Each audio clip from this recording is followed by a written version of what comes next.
નમસ્કાર, તમારું નામ? સુથાર વરદાભાઈ અર્ધવાનજી, ગામ લુવાણા, તાલુકો થરાદ.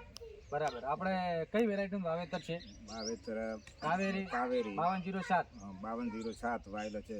બરાબર અને એને ફળીઓ ઘણી છે, 75 થી 80. બરાબર. અને નીચેથી ફૂટ છે. અને એમાં દાણા પણ મોટા છે, એટલે એના ભાવ પણ સારા મળે છે. અને એમ ચળકી વાળો દોણો છે, એકદમ મોટકનો દોણો. મોટોનો દોણો છે, જેથી કરીને તમને શું ફાયદો થશે બજારમાં? એનો ભાવ ભાવ સારો મળે. અને તમને એનો તેલ કેવો જોવા મળે? એક દોણો ફૂલો એટલે એમાં તેલની ટકાવારી કેવી જોવા મળે? ટકાવારી મળે ને, એકદમ દોણો ચમકીલો જોવા મળે. ચમકીલો મળે. જેથી કરીને તમને શું ફાયદો થશે? ભાવનો ફાયદો થશે. ફાયદો થશે. તો તમે આ રાયડોનો ખેડૂત મિત્રોને શું ભલામણ કરતા રાયડા વિશે? બધા સારું રાયડો છે, એટલે એની સારી ભલામણ કરશે. બરાબર. અને એનું ઉત્પાદન પણ સારું છે. કોઈ બીજો પણ રોગ નથી. બરાબર, કોઈ રોગ નથી. બરાબર. તો રાયડાનું વાવેતર થાય? થાય જ ને. બરાબર. વાવેતર થાય. બરાબર. આભાર.